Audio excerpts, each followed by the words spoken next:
afternoon. I'm going to say a few words after Oliver, which is always difficult, especially because I'm going to try and say something positive about the UK. And then we'll have time for questions. If we could put the slide with the Slido code on the screen, and then questions can start coming in, and then in about 10 minutes, we can start going through them. So first of all, I just want to say it's been great to see the variety of people at this event. So we've had people speaking from government, from business, from the media, and also from civil society. And I think that really shows the importance of working together to tackle money laundering, to tackle corruption. All of those organisations are part of the fight. And similarly, it's something we need to work internationally on. It's not something that the UK can solve. It's not something that the US can solve. It's not something that Latvia can solve. But hopefully, together, we can have an effect or make an impediment, as Oliver says. So for that, I just want to thank lots of people in the room who have worked with the UK government. We're doing lots of work across the Latvian system at the moment, including with KNAB and others on corruption and illicit finance issues. And now I want to mention about 5 weeks ago, some of you may have seen the UK pass some new legislation in trying to tackle some of these issues. So the Economic Crime and Corporate Transparency Act, one of the biggest reforms is to our company register. Many of you will be familiar with the UK's company register. It's very easy to use. It's got lots of companies in it, but the problem has always been the data has never been verified. So this has been exemplified in many ways across cases, across kind of international requests, and also even people setting up companies in government ministers' names to apply pressure. Well, luckily, changes are coming. So from now on, all existing and all future companies will need to provide identification and will need to provide details. And also there'll be more power to strike companies off and remove them from a register or force them to correct information. Similarly, company structures in the UK have been abused previously. Oliver's written about this extensively, and there are now some reforms to limited partnerships and Scottish limited partnerships coming, which will hopefully reduce that. There are many company types across the UK, so we're looking to kind of tackle where we can. Similarly, crypto assets, we're bringing in new legislation to enable more criminal seizure and also more civil recovery linked to crypto assets. And similarly, one of the big problems, we talk about compliance departments. If a bank believes a person is involved in money laundering, they'll fill out a suspicious activity report to the UK government. They'll get rid of that customer. But in the UK, there's lots of banks. They'll go to another bank. And currently, banks aren't able to share that information freely to say, this person's had an issue at our bank with money laundering. Now we are bringing in a mechanism where banks will be able to share data in that matter. So if one bank suspects a person of money laundering, they will be able to alert others to hopefully stop people just moving from one bank to the next. And similarly as well, bringing in effectively overuse of business, so making it a failure to prevent crimes like fraud, similar to what we did with the Bribery Act a long time ago. So hopefully all those are coming into force in the near future and will hopefully have an impact on some of these items we've discussed. But I think two things, the biggest powers the UK has in this area is the Bribery Act, which makes it an offence for anyone in the UK or UK citizen abroad to receive or to give a bribe. Many people have been prosecuted for this. We've had a couple this year, a former oil minister from Nigeria and a Madagascan a case involved in Gemfield's aid to the president, Madagascan president. So I think this is a really powerful tool. And similarly, unexplained wealth orders, a piece of legislation the UK's had for a while.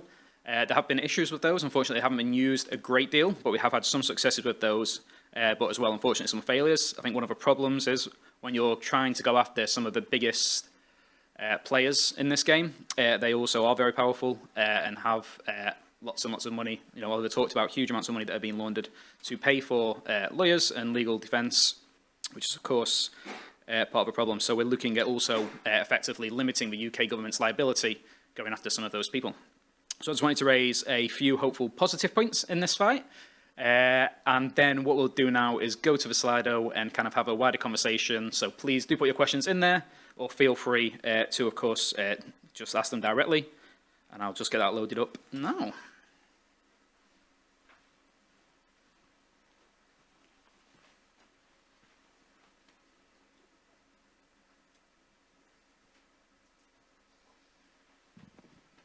So I think one of the things we'll start with, where I just found some good questions, is effectively one of the things we've not spoken about yet today are what we call in the UK strategic lawsuits against public participation.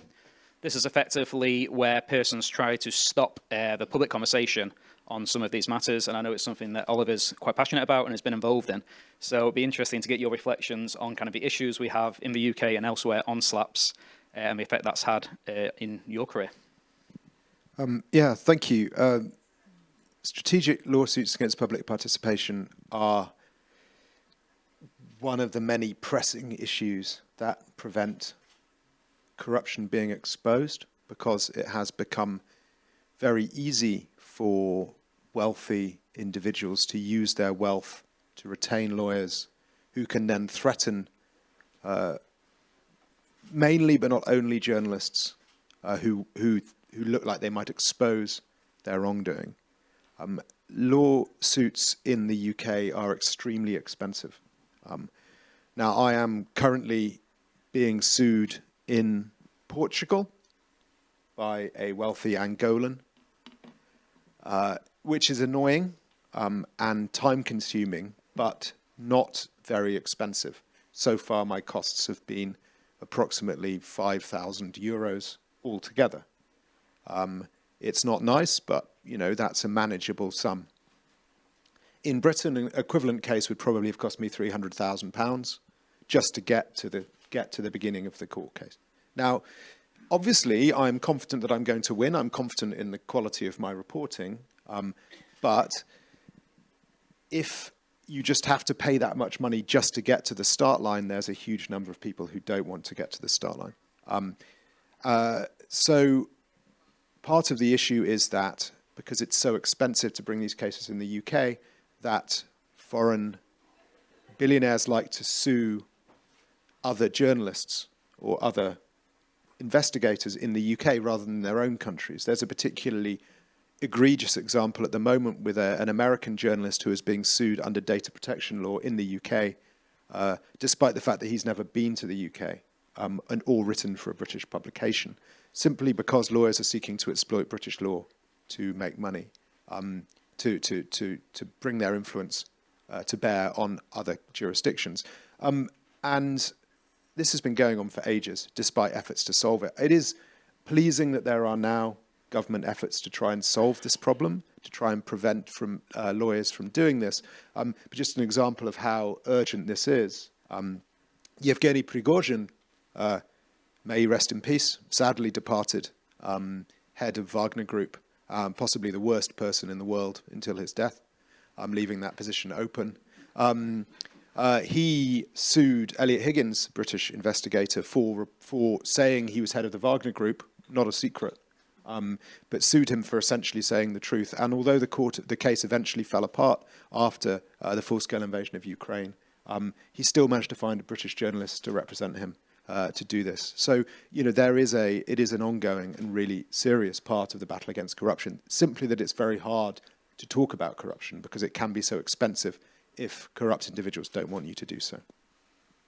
Thank you. And the first question, we've actually got two questions on this topic, which is around AMLA. So should Europe have an AMLA to be able to effectively defend Europe as a whole for laundering? And do you think it will have a significant impact on the fight against money laundering? I do think it is a flaw in the architecture of the European Union, and I speak carefully because I'm British, and obviously, we have our own problems.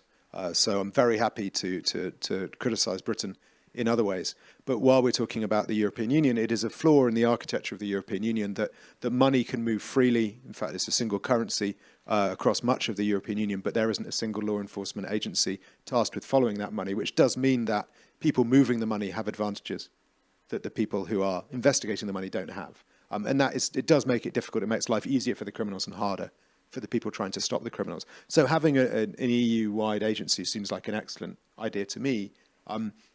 I would like it to have a far broader mandate than it has. I would like there to be a European form of the FBI tasked with investigating cross-border crime, financial crime, all the way through the European Union, because it is, remarkably easy to hide your money just by moving it between banking systems.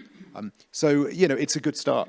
Yeah, definitely a good start. I've been following the debate about where it's going to be based. Apparently, everywhere is best suited to have it. but who knows? I mean, people in Dublin tell me it should be in Dublin. People here say it should be here. People in Vilnius say it should be there. Who knows? I expect people in Cyprus say the same thing. So yeah, I'll follow that with interest. Yeah, I think it's going to be a really interesting development, and I think, as you say, 10 countries bidding, I think, at the moment to host it, but I think hopefully that'll be a really effective tool going forwards. The second question is on a fairly recent UK law around disclosing beneficial owners of real estate. So this came in, I think, about a year ago.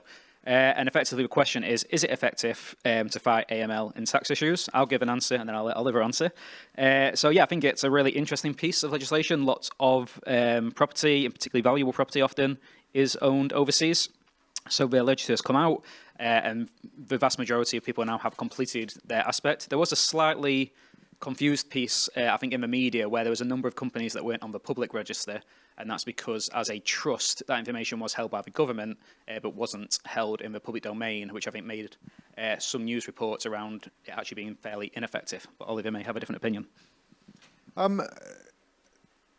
There's been a number of changes in the UK recently about beneficial ownership transparency. Britain has had a very transparent register for a long time, but the problem has been that none of the information has been verified. You could say whatever you liked. I had my own shell company that I just created to see how easy it was. It was very easy. Other people have done the same. If you look up on Companies House, you'll find a person whose name is Stalin. There's an Osama bin Laden on there, Saddam Hussein. I don't think those people actually have companies in the UK. Certainly not Stalin anyway. I assume. But I think that's just people with a funny sense of humour. Because no one was checking, so you could just say what you liked. That has now changed. The legislation means that hopefully that will change. People won't be able to do that anymore. But the beneficial ownership registry that you refer to has the same flaws, which is that the information wasn't being verified. So it was very difficult to know if what was being provided was accurate.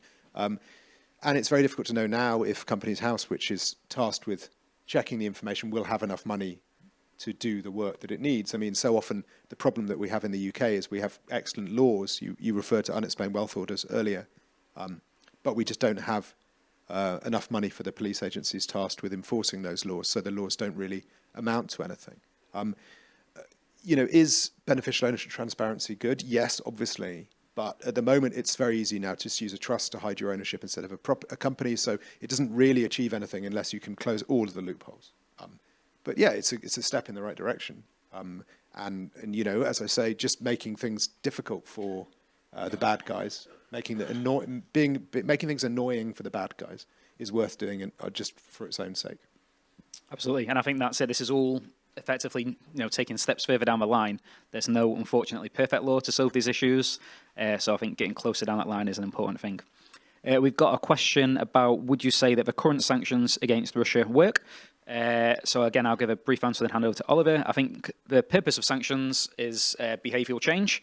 So obviously what the hope of the sanctions were that it would change Russia's behaviour in terms of their illegal invasion of Ukraine. Obviously, that is still ongoing. But I think the huge amount of money, assets, property that have been frozen in the EU, the UK, US, and elsewhere is starting to have an effect. There's lots of interesting analysis work on effectively what that's looking like in Russia, what that's going to look like in the future, looking at kind of the economic sector. But there is obviously other things going on that affect that as well, including obviously lots of young men who are no longer working in Russia and have left either voluntarily or obviously as part of the invasion force. So it'll be interesting to see how that progresses. I think sanctions are of course, a political tool rather than a law enforcement tool, which brings its own benefits, but also brings its own challenges as well. Oliver. Yeah,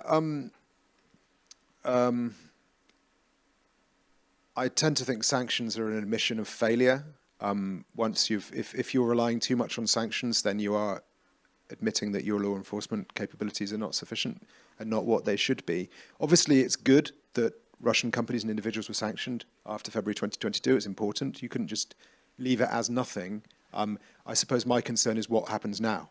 It's been almost 2 years, and very little of that money is really being investigated. There is no progress forward or back. It's like there's a huge quantity of assets which are sort of stuck in limbo, and there isn't really any decision about what's going to happen to them, because sooner or later you have to make a decision.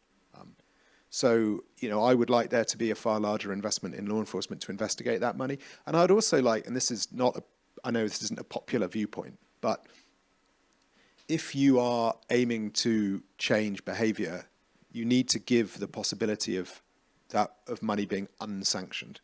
You need to say, if you do the right thing, and here are the right things you can do, then we will give you your money back, or give you some of your money back. Because what we want is to split the Russian elite.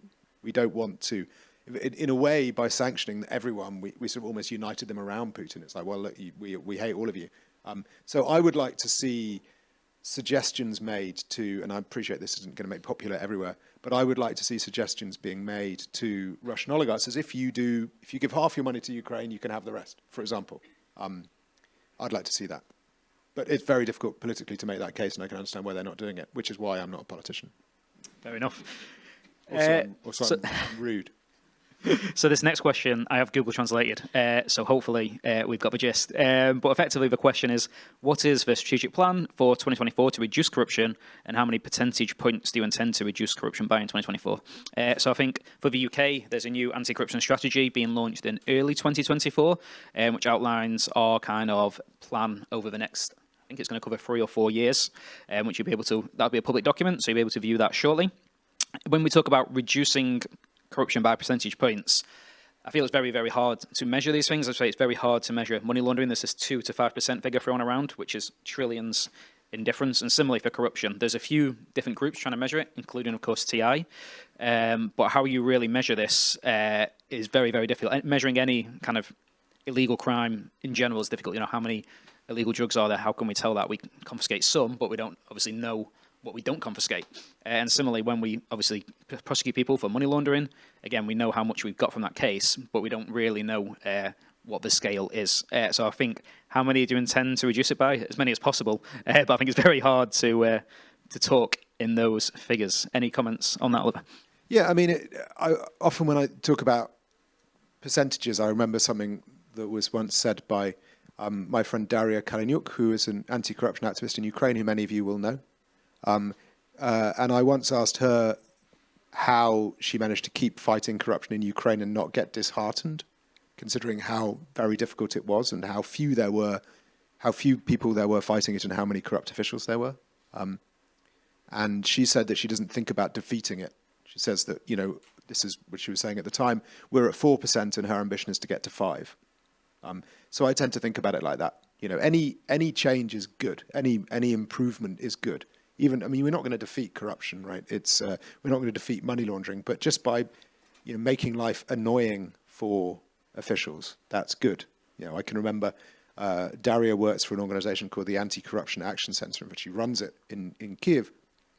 They once produced a report on corruption in Ukrainian pharmaceuticals, which was a very egregious problem.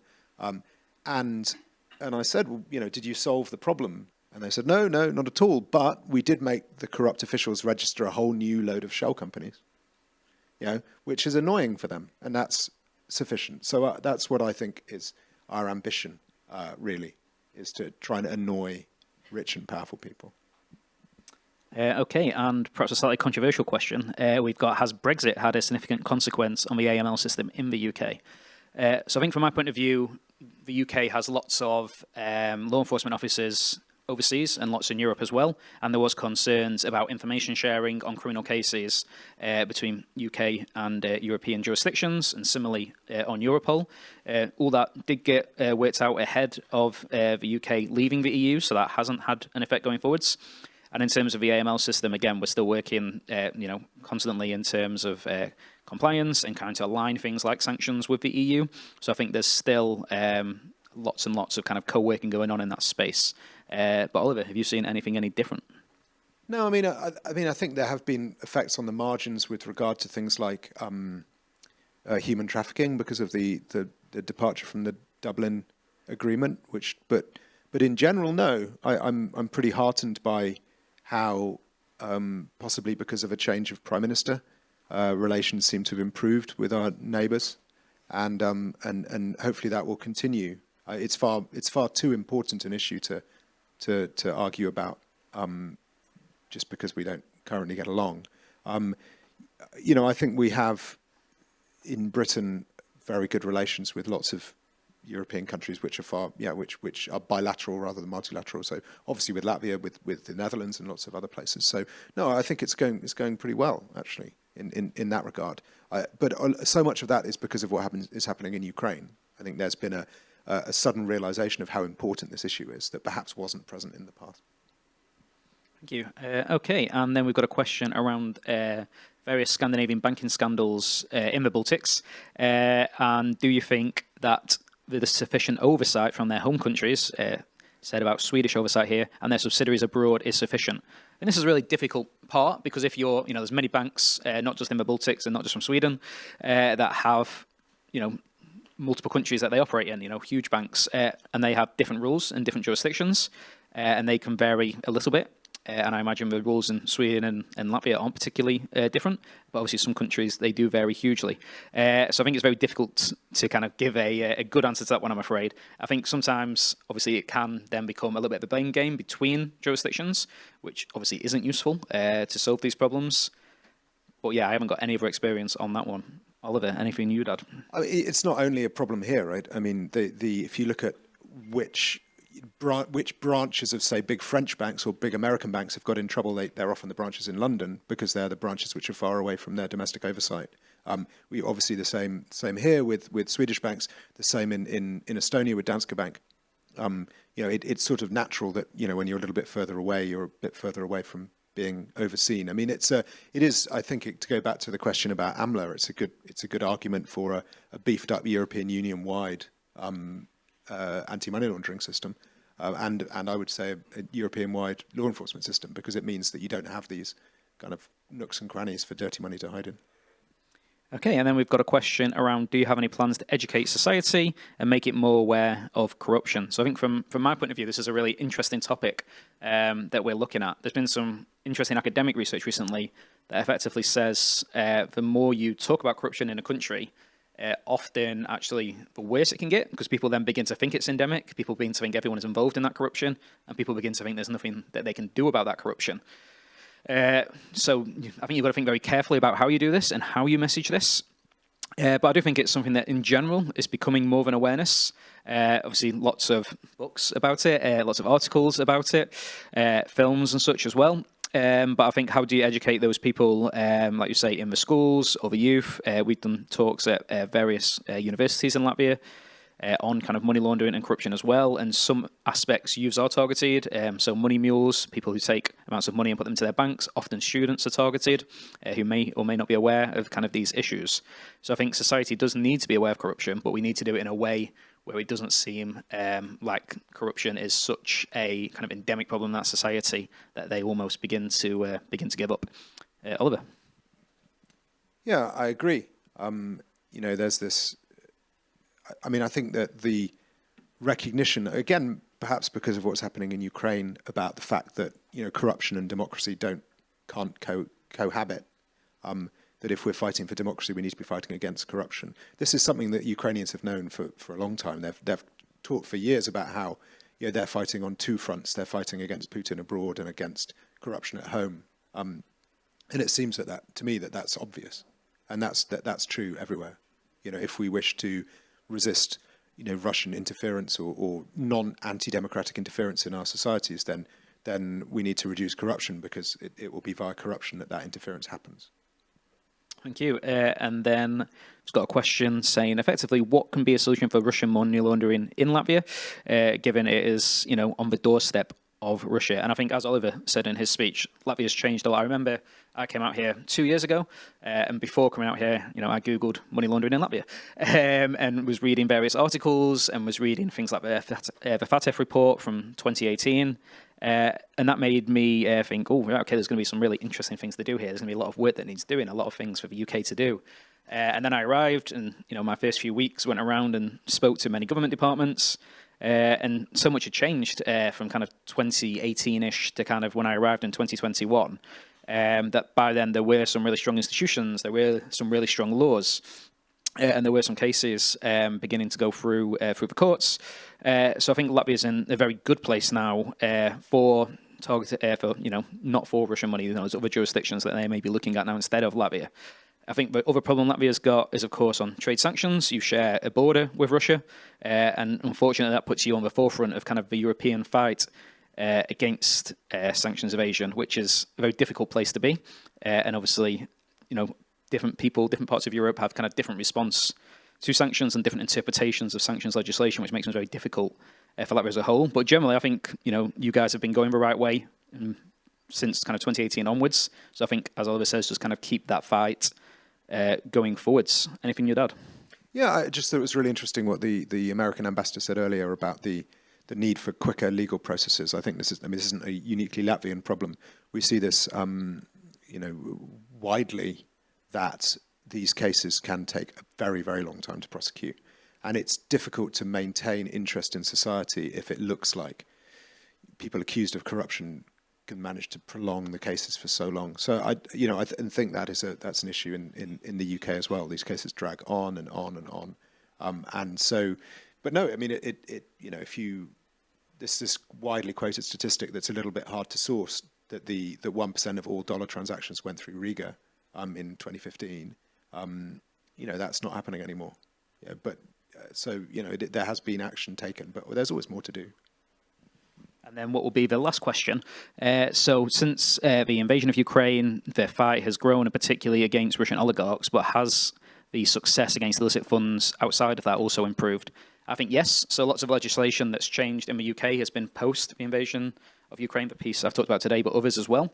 And although that will obviously make money laundering harder for Russian oligarchs, it will make it harder for all kind of criminals and oligarchs from elsewhere as well.